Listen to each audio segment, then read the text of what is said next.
maaleykum salaam. Sénégal ngi. na nga def sawa. Sénégal ngi. maa ngi fii c'est ça. Sénégal ngi. rajo Sénégal indi ay coppite ngir li gën waaye ngir li leen di bégal rajo Sénégal fii la jant bi di fenkee bu juróom benni waxtu jotee ci suba gi salaam Sénégal ay xibaar yu wér te bees ay archive ay fàttaliku ak i chronique bu leen ko kenn nettali juróom-ñaari waxtu ñaari journaliste di leen jukkil xibaaru réew mi ak bitim réew juróom-ñetti waxtu waxtaan ak ganuk salaam Sénégal juróom-ñetti waxtu bu tegalee fanweeri minute allo Sénégal di jox kàddu gi askan wi plus près de vous émission buy bég ci yéen te di leen yokk bànneex bégee di leen bégee xumbal ak xumbute ba mi di jot rajo Sénégal di leen jox xibaar yu wér te wóor di leen bégal saa su ne. Sénégal ngi. maa ngi fii c'est ça. Sénégal ngi. voilà yegsi nañ mbokk yi ci pàcc bi noo dalalee sunu gan le grand entretien Ramatoulaye Sarr ginnaaw ba ma la nuyu ma bàyyi la ak sunu gan tey. maa ngi lay fay Arona nuyu également auditeurs yi ñu topp ci fajar ba léegi di nuyu également suñu gan bi ñuy dalal di rek le professeur Ndiasse Diop moom nag mooy médiateur de l'université Cheikh Anta Diop professeur ñu ngi lay nuyu di la dalal ci Salam Sénégal. maa ngi leen di fay ci jàmm ak salaam. jërëjëf ci teewaay gi alors teewaay gi li ko waral sax moo di xew-xew bi ci université Cheikh Anta Diop nga xamante ni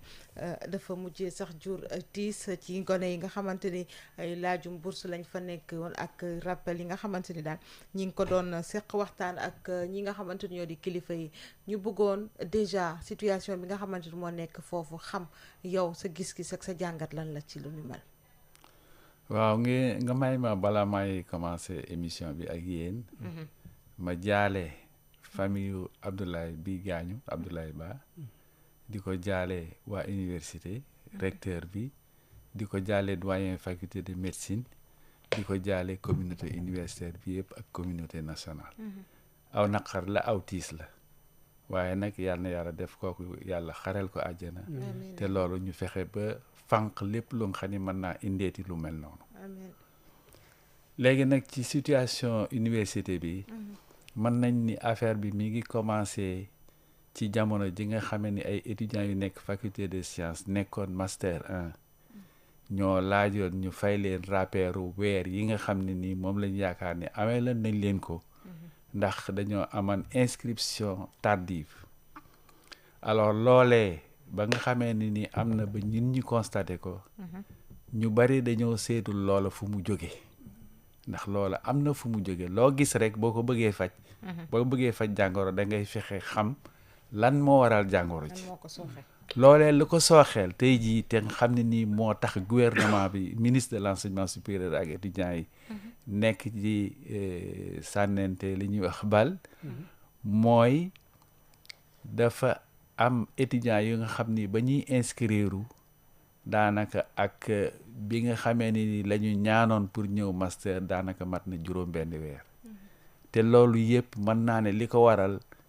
benn kàddu dong lay doon muy maîtriser wuñu calendrier universitaire problème bi yëpp foofu la fu ñu mën a jaar itam dellu siwaat ci loolu te calendrier universitaire bi li ko jaxase woon mooy dañoo jaar ci Covid bi mu amee dañoo tëjoon université kon nag xam nga année boobu daanaka jaxasoo woon na même su fekkente ni defoon nañu enseignement à distance loolu mënul tax calendrier bi mu normal liñ ko bëggee woon kon nag dañu boole retard boobu ñu amoon ci Covid boole ko aussi ak effectif yu nga xam ne nii dafa diis ci calendrier universitaire bi loolu yëpp moo waral mu am retard ba nga xam ni ñi jóge woon licence 3 ci faculté des sciences dem master bëgg a dem master dañu ñaanoon ñu sélectionner leen ndax foofu aussi dem jóge licence 3 dem master du automatique du lu automatique sélection lay doon sélection nag buñ ko dee def da nga koy toog xaar da ngay def sa dossier toog xaar ba xam sélectionné na wala sélectionné wuñu la waaye li nga xam ne ni opinion bi war na cee mën a bàyyi xel mooy dañoo def li ñuy wax réforme LMD dafa indi ay coppite bokkul ak na mu doon doxee bu njëkk réforme LMD dañuy wax ni licence la master doctorat bu fekkee ni am nga li ñuy tuddee licence 3 feew ab cycle la léegi bu fekkee ni da ngaa bëgg a continuer da ngay demander ñu orienter la ci cycle bi ci topp d'accord mais nag da ngay toog di xaar boobu nag lu tax mu nekk diir bu gudd dafa fekk ni dañoo am retard yu nga xam ne nii day répercuté wu ci sélection yi ndax génneeguñu résultat yi ndax bala ngaa mën a sélectionner kenn da ngay génne résultat yëpp am ko donc fekk na ñi nga xam ne nii ñooy sélectionné ñoom ñooy jàngale licence 1 ñooy jàngale licence 2 ñooy jàngale licence 3 di jàngale master yor ay thèse ñooñee nag liggéey bi ñu yenu tax na ba ni ñu bëggan yëf yi gaawee ba sélection bi gaaw ba bu boobaa du am sax possibilité ñuy revendiquer ñu fay leen ay retard wala leneen loolu yëpp moo waral tey jii ni li nga xam ne nii moo tax ministère bi service des bourses ak étudiants yi am ay problème ba mu déclencher mouvement bi ci semaine yële ñu passé mooy rek sélection bi bu fekkente woon ni nii gaawoon na ni ñu ko bëggee woon kon xëy na étudiants yi buñ leen xësee sélection du ñu toog sax ay weer te kenn du leen fay. d'accord alors loolu yëpp ba mu amee yow ci njëlbeen ñu ngi lay présenter yow yaay médiateur université Cheikh Anta Diop coow loolu ba nga gisee ni tàmbali na yan jéego nga ci jéem a dox ba nga xamante ni mënoon nañu tamit moytundi lu bëri. waaw ñun ba coow li amee ndax université lu fa am ci coow rek ñun recteur dañu faa teg ngir ñu fexe dox diggante étudiants yi ak administration ngir lépp lu nga xam ne nar naa indi tolof ñu jéem koo fànq bala moo jéggi ab dayoo. loolee ba mu amee wax nañ ci étudiants yi xam nañ ñu bu baax a baax wax nañ ci li nga xam ne nii moom lañ ci waroon mën a wax muy ñaan ñi nga xam ne ñooy jànkonte ñu toog waxtaan ba trouver solution waaye nag bu ngeen seetloo yéen journaliste xam ngeen yu bëree bëri yéen ak ñuy laaj sa waaye xam ngeen lu bëree bëri étudiants yi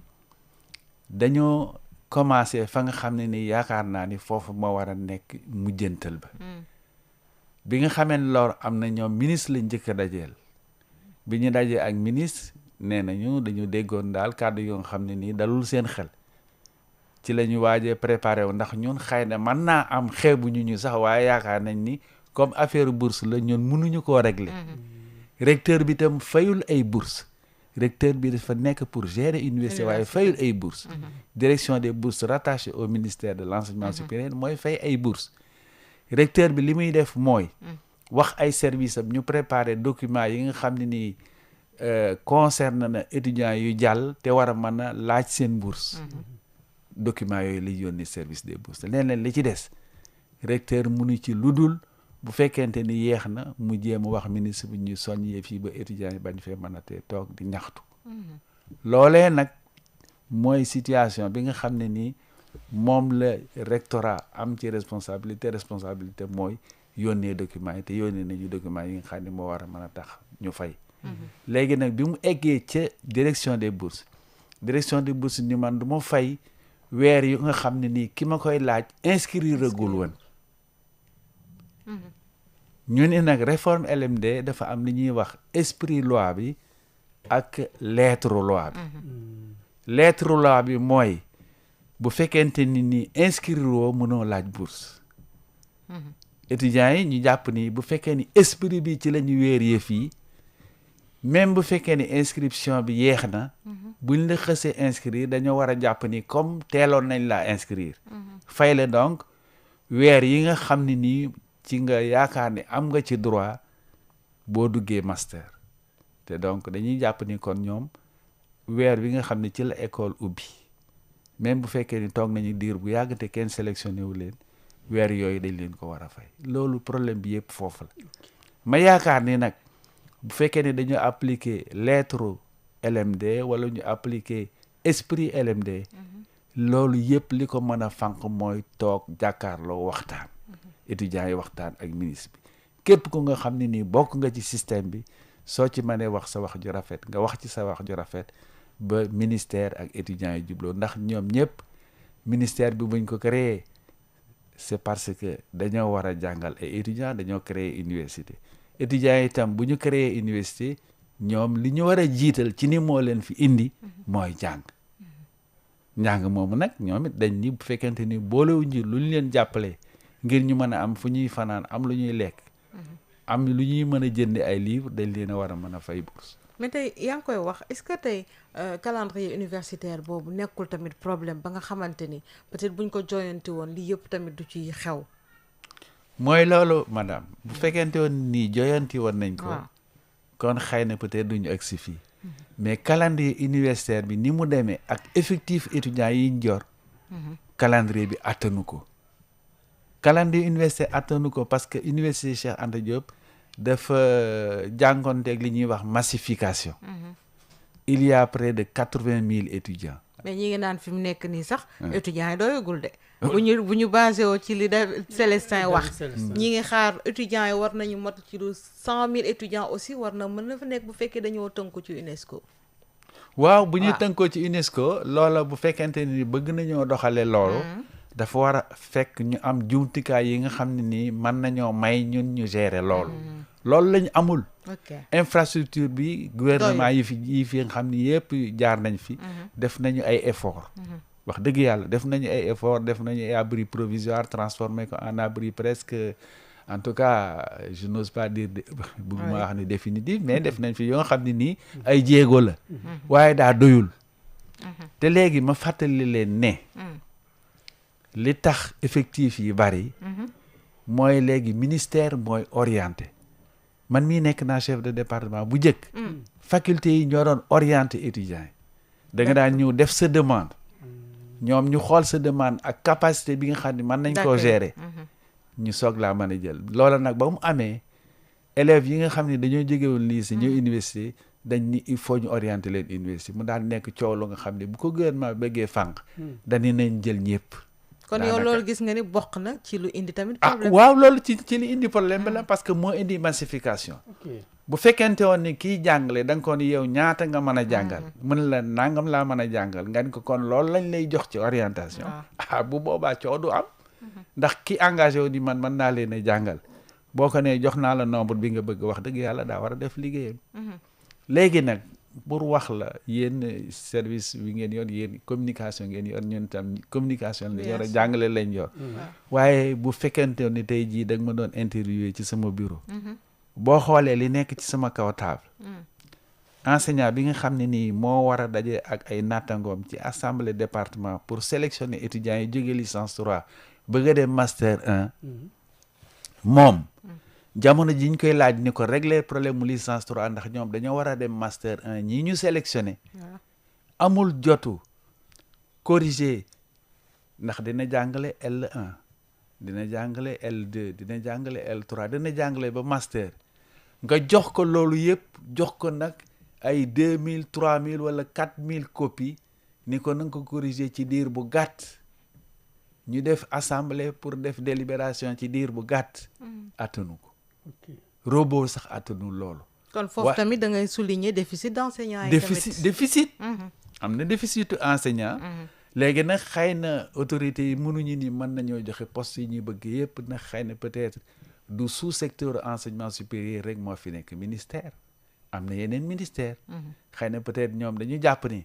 ministère bu nekk mënuñu laa jox lépp li nga bëgg loolu moo tax ñuy voter budget à l'Assemblée di seet ñu nga xam ne nii ñoo yor ministères yi kenn ku nekk li ñu la mën a jox ci budget donc yëf yi doo doyul yëf nag bu doyul kenn ku nekk da ngay wàññi li ngay wax say ambition ñun am nañu pas-pasu étudiants yi nga xam jox nañ ñu ko ñu jàngal leen ci anam yu rafet jàngal leen ni mu gën a ndax ëllëg ñoom ñooy nekk citoyens yi toog tey jii suñu place man mi leen di wax 84 laa dugg université comme jàngalekat def naa fa 40 ans yu mat sëkk fekke naa fa lu bëri gis naa fa lu bëri waaye nag li may ñaan man mooy ñu yokkal ñu ay moyens te yaakaar naa ne ministre bi xam na lool ndax ministre bi enseignant du supérieur la jàngale na Ziguinchor Dakar la mujj jàngale ba bi muy nekk ni ministre lépp lu ñu wax lépp lu ma wax ministre bi moom ko gën a xam daanaka ndax moom moo yor dogal bi moom lañ jox ay moyens xaw ma nag ay moyens am doy na pour régler problème bi nga xam ne moom la ñu bëgg ñun ñu régler ñu ko waaye xam naa ne am na pas-pas ngir li ñuy wax calendrier universitaire ñu régler ko parce que Abdourahmane Diouf bi ko jiitu woon moom Daouda Ngom daf ni woon moom xam na ni problème bi yëpp ci calendrier universitaire la nekk suñ ko maîtriser wul du ñu dem fenn loolay problème bi. problème bi yëpp loolu la bu doon fekkante ni lu ñu maîtriser la tey jii étudiants yi du toog mukk naan ñun ba ñu waree fay amel nañu lii ay amel nañu rappel laa ak yooyu yëpp. kon loolu yëpp du ci am may ñaan nag ñi nga xam ne nii ñoo yor dogal bi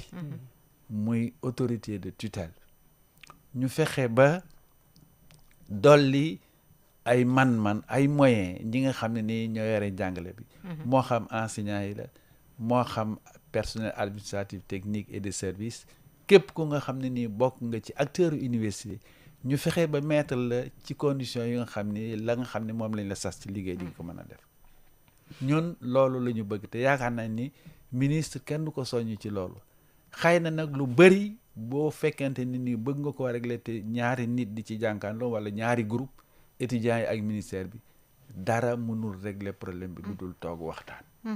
toog waxtaan kese guerre sax bu ci nit nekkee buy jeex dañuy toog waxtaan kon nag man loolu laay ñaan ñu farlu ci toog waxtaan boobu jéemoon na am ndax gis nañu ni ministère bi invité woon na sax ñu ci bëri ci ñi nga xamante ni nag ñoom nekkee ci société bi les parties prenantes jëloon na étudiants yi jëloon na parents d'élèves et d'étudiants et tout ça société civile yooyu yëpp pour waxtaan mu mel ni waxtaan googu mujjewul fenn ndax dañ doon wax ci joyanti décret bi nga xamante ni moom moo lal lii yëpp muy décret bu ñu xaatimoon ci 2014 mais dafa fekk étudiants yi ci seen wàll ñoom it nanguwuñu woon benn yoon déglu loolu ba tax nag ñoom tamit ñu mujjee génn daal di indi nag ci la jafe-jafe yi nag gën a tar aussi loolu nga wax mooy dëgg gi ñun gis nañ ko fekke nañ ko suivre nañ ko waaye ñun bokkuñu woon ca réunion booba bokkuñu ci woon xëy na bu fekkente ni aussi amoon nañu représentant médiateur bu fa nekk étudiants yi bu ñu bëggee génn dinañ leen déedéet bu leen def li tubaab di wax politique de la chaise vide ndax loolu dañ fay wax lu ñu wax sa ginnaaw dëgg la te bu ëllëgee itam day tax nga wàññi ko waat duggaat ci grève xëy na la gënoon moo doonoon étudiants yi toog waxtaan ak ministre bi ba ci cëppaandaw ja ni ko ministre kat lii ak lii ñun d'accord ñu ci lii ak lii lañ bëgg bu boobaa man sax du ma ne étudiants yi mën nañoo jébaane la nga xam ne naqari na leen ci réunion bi mais mën nañ ko wax ñu nga xam ne nii mën nañoo sol seenu daal seeti ministre ni ko ministre kat lii du ñëw bëggan nga seetaat ko ndax moo yor dogal bi moo yor kilifteef waaye nag dégg nañ ni ci étudiants yi dañoo génn ndax li nga xam ne nii noonu la étudiants yi di fonctionner xëy na léegi boo ñëwee ci réunion wax luñ bëggul a dégg rek ñu jël seen i bagages dem loolu mooy li nga xam ne nii mooy indi tolof tolof bu njëkk nag amoon na nu nga xam ne nii noonu la amicale yi doon doxale amicale yi dañu lëkkoo woon ak SAES man jiite naa SAES 2004 ba 2010 d'accord ñu bari xamuñu ma ndax daaw ma woon dem ci plateau yi télévision wala rajo di wax di def man li ma bëggoon moo doon efficacité sama lépp aussi dama ko wéeroon ci négociation waxtaan ñun waxtaan nañ fi ak président yu bëree bëri yu nga xam ne nii jaar nañu fii wala ñu nga xam ne seen i plénipotentiaire lañu waxtaan ak ñoom daan nañu régler problème te xam ne peut-être duñu agsi ci grève du ma bàkku ni ñun suñu bureau kii yoon na waaye ñun grève ñu lu mat ñaari yoon ci 6 ans yi. d'accord alors professeur ñu gis ne aussi mbir ñi loolu yëpp buñ ko tuddee gis nañu après taxul mu wàññeeku benn yoon au contraire dafa gën a envenimé wu ndax dañoo gis ni fu ñu mujjee moo di xale yi di affronté wu ak ñi nga xamante ni ñoo di takku der yi ci biir campus bi foofu ci biir université tey jii ñu dem ba naan dañoo violer sax franchise universitaire yi gis nañu teewaayu tamit takku der yi foofu la est-ce que lu normal la ci sa gis-gis. waaw xam nga loolu li koy régler mooy rek ñu xoolaat loi bi lu loi bi wax franchise universitaire dafa wax ne fi nga xam ne nii mooy campus pédagogique ñu di fa jànge force de l'ordre mënuñu faa dugg ludul université ni leen kaay leen wàlluñu kaay leen dimbali ñu ndax am na risque bu fi am ba nga xam ne mën na faat bakkani nit campus pédagogique ndax franchise universitaire ay la yeween couvrirul campus social ndax li nga xam ne ni ñun teel nañ koo takk ba ñuy nekk enseignant nekk syndicaliste dañ ni nañu xam loi yi nga xam ni moo ñu ngànk ñun mu nekk ñaar muy franchise universitaire ak liberté académique d'accord li franchise universitaire bu fekkee ni kilifa gi yor université gis na jëyee ju nga xam ne nii mën naa indi loo nga xam ne dina naqari ñëpp day daal di woo assemblée mu nekkoon assemblée d'université tey jii ñu tuddee ko conseil pédagogique. D'accord. Donc conseil pédagogique boobu pour que recteur bi dugal ay forces de l'ordre daf leen a war a convoquer ñu laaj leen seen xalaat ci loolu ndax mën nañoo woo force de l'ordre ñu ñëw wàlluñu ci campus pédagogique su fekkente ne d'accord nañ ci ñu génne benn communiqué recteur daal di wax ne kon force de l'ordre nañu ñëw aaral ñu suñu keeraange ndax du caagee nag étudiants yi rek ñoo fa nekk ay parce nga fa tey jii ay nit nekk nañ fa yoo xam ne nii di jàngalekat mën nañu yor seen oto mën nañu yor seen lu nekk loo xam ne ni ci biir université lañ koy indaale bu fekkente ni am na loo xam ne ni nar na ko yàq mën nañu wax kilifa gi ni ko yow ko dimbali ñu ndax dégg ngeen David Célestin léegi ci su boobu wax ne dañu war a aussi protéger l'intégrité du personnel surtout du personnel enseignant parce que ñoom ñooy jàngale mais ñëpp ñu am droit ci ñu préserver seen intégrité donc bu boobaa recteur bu woyee franchise université bu woyee force de l'ordre baal ma bu fekkee ni woo na force de l'ordre am na ci droit kooku kenn mënu ko dindi ndax loi la ku bëgg bee boo nga dem ci internet boo xoolee di nga xam ni franchise universitaire wax dégg naa nag coow am xam man médiateur la du ma dugg ci coow faraluma ñii bàyyi ñii waaye li nga xam ne nii mën naa ko wax mooy franchise universitaire man fàttaliku naa bi may nekk secrétaire général SAES woote woon nañ fi benn conférence professeur Ndiaw Diouf moom la ñu woon ni ko wax ñu lu leer ci franchise universitaire ak liberté académique ba mu ñu waxee itam ay la yoon man li ma ci jàpp mooy franchise universitaire couvrirul woon campus social campus social dañ ko jëlee nii fu nga xam ne nii étudiants yi bu ñu demee jàng ba wàcc bu ñu ñëwee mën nañ fa jël seen repas fanaan foofa mu mel ni ku liggéey ba wàcc dem ñibbi sa kër foofa bu fa jëyee amee force de l'ordre mën nañoo li ñu tubaab di wax autosaisir c'est-à-dire jóg comme bu ñu leen woowoon tey ñi nii fii incendie am na fi wala affaire daay am na fi wala leneen am na fi buñ leen wooyee ñu ñëw buñ leen wooyul te mën nañoo jóg seeti ba xam loola comme mën na jur tolof lan la waaye daal li nga xam ne nii moom laa ci gis ndax wax naa léegi franchise universitaire am na tam liberté académique ndax loolu yëpp itam boo ko seetee mën naa expliquer yu bari li ñuy wax liberté académique mooy su fekkente ni nii grève am na étudiant bu mu neex man nga ni man grève wu ma damaa bëgg a jàng étudiant bu mu neex tam man nga ni damay ànd ci grève bi waaye li nga xam ne ni moom la liberté académique wax mooy jàngalekat bi su fekkente ni classe am na ñetti étudiant ñaari góor ak benn jigéen wala ñaari jigéen ak benn góor enseignant bi war naa jàngale war naa ñëw dugg ci classe am heure bi mu war a dugg pour fas yéenee jàngale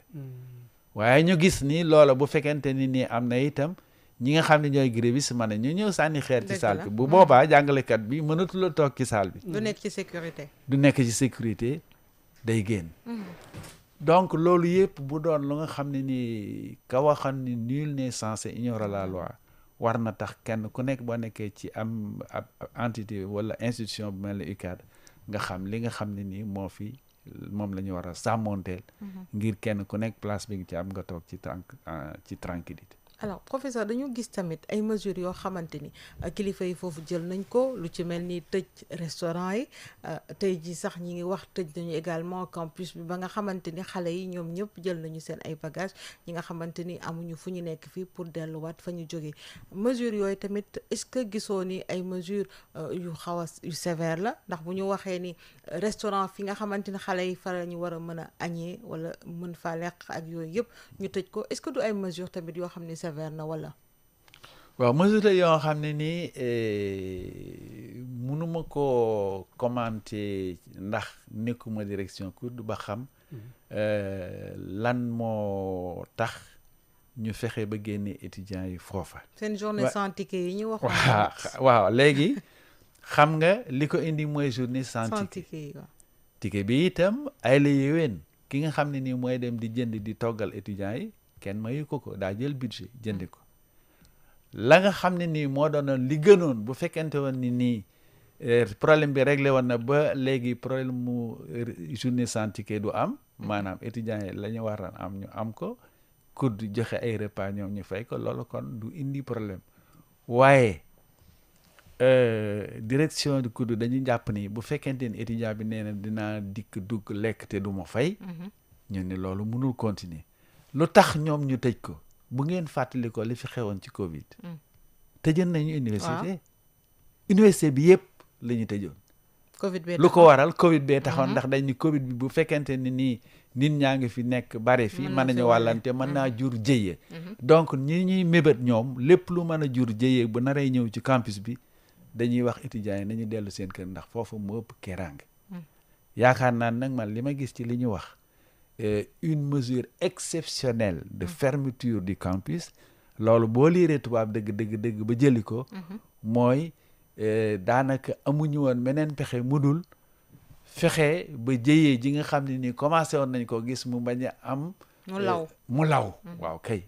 loolu la ñu bañoon moo tax ñun li leen il faut ñu évacuer campus bi te bu ngeen fàttali ko ba ñu jógee Covid ñëw campus pédagogique moo jëkk a fonctionné waat étudiants yi toogaat nañu ñaari semaine wala ñett soog a mën a dellu campus social ndax génn ak duggaat doonul rek mel ni kuy ñëw jël kaar wàcc ñibbi sa kër wala jël sa kër kaar boori sa kër dem université bokkul université bu fekkente ni COUD dafa tëj daanaka ñibbisi bi dina laajaat une semaine de préparation génn bi itam xëy na nii génn nañu ndax ci tàng-tàng bi la waaye gis ngeen leen ñu yor seen i valise man bi mu leen gisee parce que suñuy doom lañu suñuy jarbaat lañu metti na ma trop tiis na ma waaye nag damay jàpp ni itam ki nga xam ne nii moom la waajur yi dénk ak njabootam waajur yi nekk ca Matam waajur yi nekk ca Ziguinchor wala feneen dénk ay doomam dañ ni man de sama doom yi yaakaar naa ni ka ñu leen dénk dina def li war ba seen dara du leen laal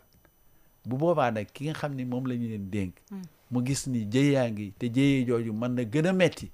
mu ni déet dem leen fa nga xam ne yaakaar naa ni foofu mu ëpp keeraanga ba jëmmi jamono waaye tey gisoo ñoom yaa ngi koy wax léegi ba nga leen gisee tamit ku ko gis tamit rek sa xol dina xaw a tooy ndax ñoo xamante ni déjà peut-être xaalis boo xamante ni dinañ ci passé pour mën a delluwaat fa ñu jógee yooyu yëpp nekk na jafe-jafe ndax waxtu googu ñi ngi jooy coowum bourse tey ji amaana amuñu sax loo xamante ni mën na leen yóbbu donc c'est des mesures yoo xamante ni tey ji yéen ñii ko ŋànk est-ce que waru leen woon mën a toog aussi ak kilifa yi naam bu fekkee ni autorités yi ñoo mujjee jël mbir mi yëpp ci seen ay loxo xëy na foofu yéen mënatu leen fa jotee mais dafa di situation boo xamante ni waroon nañ ko mën a éviter. waaw génn bi moom naqare na ñëpp ndax ñaare dañuy wax ni mesure yu mel noonu suñ koy jël dafay doon lu nga xam ne mënu la bañ a nekk ñu soog koo jël fépp fu nga xam ne nii bakkan rot mën na faa feeñ dañuy fexe ba fànq loolu moo tax guerre day am bu fekkente ni ni am réew attaqué nañ leen bu fekkente ni yor nañu armée bi day jóg dem di défendre léegi nag ci kaaw étudiants yi ñun li ñu waxat moom ci la ñuy mujj dellusiwaat rek muy lépp lu nga xam ne nii waxtaan la laaj dañ ko war a waxtaane ak lu mu gudd dañ ko war a waxtaane ndax léegi waxtaan wi amul xeex am na songoo am na ba bakkan rot ci donc continuer woon di dialogue pour man moo gënoon bañ a dialogue ba lii di am mais tey bakkan bu root nan la ñu mën a def ba université loolu ñu dàkkal ko foofu tamit ndax gis nañ fi ak gouvernement yi fi jàll yëpp ku ci nekk buñ leen doon wàññi tey xale yi daanu foofu te yaakaar naa ni ku bàyyi sa njaboot dem foofu du pour ñu indil la ab néew. waaw dëgg la loolu nga wax moom dëgg la dafa tolloog nit nii am na mbooloo moo nga xam ni boo leen dajalee ci bërëb ba nga xam ne daa xat lu ne mën na faa am moo tax dañu waxat ni université Cheikh Anta Diop nañ ko def ñaari université wala ñetti université ndax xale yi xajatuñu foofu amatuñu chambre yu doy xëy na peut-être lekk bi dinañ ko kii mais amatuñu chambre yu doy fonk loolu doon na loo xam ne ni autorités yi dañ ci war a bàyyiwaat seen xel fexe ba ñu aménager situation bi ba lépp loo xam ne mën naa indi ay rëq-rëq ci ni ñuy doxale jàng mi ñu faat ko balaa loolaa ñëw léegi nag mënees na di jeeneet man 40 ans yi ma def fi université wan na ma ni na ma yàlla baal weeru février ci weer yi gën a doy waar lay doon toujours ci année bi ci foofu université. waaw ci fa université man xaw ma nag loolu li tubaab di wax malédiction wala loolu moo ñu topp mais weeru février noonu lay presque di mel toujours ba tax na ñun ñiy nekk médiature dañu wax toujours nañu bàyyi xel ci weeru février ñun dañuy dànkaafoo dañuy artu balaa lu baree di ñëw waaye nag dañoo amul pouvoir ñun mënuñoo dogal dara lu dul rek fu réeroo am ñu fexe ba waxtaan am fa ngir jàmm dellu si nii nag ak nu mu mën a mujjee ci toog waxtaan lay doon toog waxtaan boobu ci la ñu mën a gindikonte ba ministre bi nga xam ne nii moo jiite njàngale mi moo yore enseignement supérieur mu may nit ñi dañ koy ñaan mu may nit ñi waxtaanaat ak étudiants yi te étudiants yi itam bu ñu leen waxee ñëw leen ñu waxtaan ñu war a mën a ñëw ci waxtaan wi waxtaan toog ba waxtaan wi jeex ñu soog a dem lu ñu fa jëlee ba ëllëgee ñu ñëw waxtaane ko ak ñi nga xam ne nii mën nañ cee dugg ngir gën a mën a rattaxal mbir mi loolu yëpp doon na ci lu nga xam ne nii xëy na peut-être lii metti nañu trop waaye war naa mën a nekkaat beneen départ ba nga xam ne dina tax ñun ñëpp ñu gën a fàggandiku ba lii nga xam ne nii tey ji am na ñu kii ko ndax wax nga fi ay étudiants yu jiitu yu gaañu mooy Balla Gaye mooy Fallou Sène UGB te bu UGB bi exactement comme ni bii amee la ko waral lan même chose la ñoom it dañoo defoon journée scientifique mais parfois aussi ñi ngi naan ñi nga xamante la ñuy yabal foofu muy force de l'ordre yi xëy na formation bi war ci pareille situation aussi war desandi na ñu tàggat leen ci bu baax aussi ci fànn boobu loolu d'accord naa ci ak yow à 100% ndax ñooñu force de l'ordre yooyu boo na seetee ñu ci bëri ay jeunes lañu te jeunes yooyu mën naa laa wax ndax li ma xam ci université am na lu bari du ma ci xam ci jeunes yooyu am na ci ñu bëri ñu nga xam ne jaar nañu université am na même fi ñu fa jaar cartouche dem def concours police nekk policier te li ngeen xamul mooy lan étudiants yi ak policiers yi ñaaree balaa jànkonte di am wala xeex di am di ñeen dem ba jege ñeente ay maître moo leen di séparer la ñuy jokkalante ñun duñ ko dégg mën na dem ba ci ay saaga dañuy saagante maanaam di loolu boo ko defee nag Sonko nga xam ne ni yor na arme bu ngeen demee di xeex te moom mu yor arme loolu problème bi te ngeen tolloo génération te ngeen tolloo génération te day daal di indi jéye jo nga xam ne ni neexul a contrôler mais li nga wax ci laay del si firndeel ko nii ministère de l'intérieur war na gën a tàggat encore force de l'ordre yi pour ñu xam ni ña nekk université seeni mag lañu wala seeni rakk wala seeni jarbaat ñu bàyyi loolu xel xëy na nag bu fekkente ni dem nga bay jànkoonte ni di xeex kenn ku nekk sa doole ngay jiite day mujj ba li tubaab di wax discernement dootoo ko am dëgg la loolu mooy indi jëye te ñoom war nañu mën a am maîtrise par rapport waaw ak ñi ñooñu nag ci seen formation je pense que école nationale de police wala ñi nga xam ne ni ñoo yore yooyu kaaraange gi war nañu toujours di tàggat force de l'ordre yi pour que bu fekkee ni intervention am na ñu def seen kéemtalaay kartan pour peut-être bañ a utiliser force ba nga xam ne ni ëpp na force ki ñuy jànkonteel. D'accord. Alors, nous rappelons que nous recevons professeur Ndiassé Diop, qui est le médiateur de l'université Cheikh Anta Diop. Professeur, la situation qui prévaut actuellement à l'université Cheikh Anta Diop interpelle plus d'un. Vous êtes, comme je l'ai dit tantôt, le médiateur de l'université Cheikh Anta Diop. Vous avez vu ce qui s'est passé, les affrontements entre forces de l'ordre et étudiants qui a abouti justement, des affrontements qui ont abouti, à mort d'homme. Aujourd'hui, quelle est votre appréciation par rapport à cette situation? Notre appréciation, c'est d'abord de déplorer ce qui s'est passé. Une fois que c'est arrivé, peut-être nous ne pouvons que constater la situation et encore la déplorer. Mais d'autres diraient que cela était évitable. Si il y avait en amont un dialogue franc et sincère entre les parties en conflit. Et nous pensons, et nous continuerons toujours à penser, que nous, n'ayant pas le pouvoir de décision, nous n'avons qu'un pouvoir de persuasion. Le recteur, excusez-moi, le recteur est plus que sensible à la situation qui prévaut dans l'institution qui lui a été confiée. Et il déploie énormément d'efforts. Même la médiature où moi je suis, il l'a renforcée. il a donné des moyens en personnel qui permettent de prendre en charge les questions qui se posent au sein de l'institution. Et Dieu merci, nous avons des résultats. Mais lorsque une situation comme celle que nous avons vécue intervient, Oui. on a tendance à oublier qu'il y a quand même des problèmes qui auraient pu déboucher sur des conflits difficiles qui ont quand même pu être réglés par le dialogue. Et justement, on a envie de demander où était le médiateur avant que les choses ne dégénèrent. Oui, nous n'avons jamais été en rupture de bail avec les étudiants.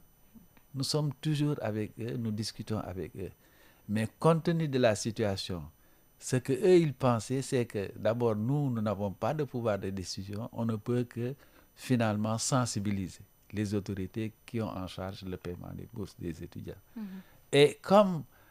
ils ont utilisé ce qu'on peut appeler des raccourcis, Oui. c'est-à-dire aller directement voir les patrons, les responsables. On dit souvent que quand on peut voir Dieu, il ne faut pas passer par des intermédiaires. C'est arrivé malheureusement que cela soit pris en compte par les étudiants. Et ils ont commencé donc par le ministère. Même le recteur, souvent les étudiants ne le consultent pas toujours, même s'ils savent que le recteur ne paye pas les bourses. Ils auraient dû, puisque c'est quand même leur patron, ils auraient dû venir toujours échanger avec eux. Et pour montrer la bonne volonté du recteur Alioune Badara Kandji, dès sa prise de service, la première catégorie de personnel qu'il a rencontré, ce sont les étudiants. Et nous lui avions conseillé Oui. de discuter avec les étudiants parce que c'est des acteurs importants. C'est eux qui peuvent être à l'origine, je ne dis pas de perturbations, mais en Oui. tout cas de difficultés. Et que donc, il faut toujours avoir un commerce facile avec eux. Et ça, nous avons fonctionné jusque-là. D'accord. Maintenant, ce qui nous arrive, c'est un problème qui transcende le recteur, Oui. qui transcende la médiature, parce que c'était une question de finances, une question d'argent qui lie la direction des bourses et les étudiants. Ce n'est pas le rectorat qui attribue les bourses, ce n'est pas le rectorat qui paye les bourses. Donc, nous ne pouvons que faire preuve de bonne volonté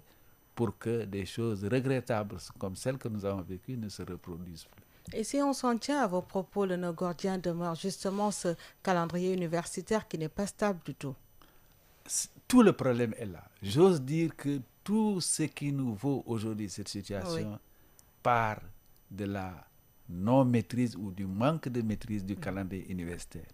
Et le calendrier universitaire est aujourd'hui victime de la massification. La massification ne permet pas de dérouler un calendrier universitaire normal qui permet de faire que les activités puissent se dérouler dans le laps de temps qui nous est imparti pour une année universitaire. Ça,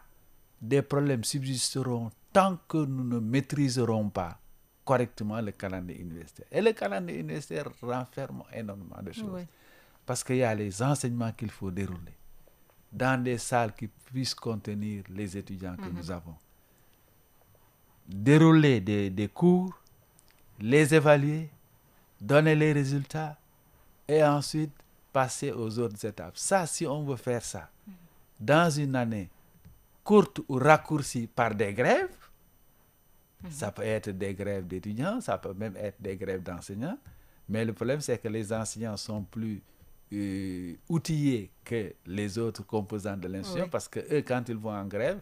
une fois que la grève est terminée, ils font des rattrapages. Tout à fait. Et Dieu sait que beaucoup d'efforts ont été faits et ce qui me fait mal au cœur, c'est que nous étions sur le point, nous en tout cas, enfin, disons, dans une faculté comme lettres, Oui. on était sur le point de résorber le gap. Nous, on a démarré l'année universitaire Attends. à temps et il y a même des enseignants qui ont terminé leur enseignement. Ok. Pour dire que les enseignants sont disposés à aller dans le sens qui permet aux étudiants de mieux se sentir par rapport à leur cours. D'accord. Merci. Là, on est obligé vraiment. Oui, non, le temps nous est compté. Vu le temps, voilà. En tout cas, ce fut très important ce que vous venez de nous expliquer. En tout cas, nous vous remercions, monsieur le médiateur Ndiassé, professeur Ndiassé Diop. Salam Sénégal vous remercie. Mais merci, c'est moi qui vous remercie parce que chaque fois que je suis là, je me sens dans ma maison parce qu'il y a parmi vos collègues des gens avec qui nous avons travaillé et qui ont été étudiants, qui savent. Je ne citerai pas des noms, mais si j'ai dit Cheikh Diop, Cheikh, vous le connaissez. Cheikh connaît. a fait sa maîtrise avec moi à Saint-Louis. Ah. Ensuite, D'accord. il est revenu. Donc, moi, je me sens très à l'aise, surtout Merci quand beaucoup. il s'agit de la radio nationale. Je suis un citoyen. Merci beaucoup. Merci Merci. beaucoup. Merci professeur. Ah, non, merci. jërëjëf Ramatoulaye Sarr jërëjëf professeur Ndiassy Diop alors li ñu waxtaan ak moom Seydina Alioune Diop nag di leen di ubbil bu mu jokko bi yéen mbokk auditeurs yi ngeen mën ca réagir Salam Sénégal incha allah suba naa dellu si 6 heures. Salam alaikum. Sénégal ngi Maaleykum salaam. Sénégal ngi Nanga def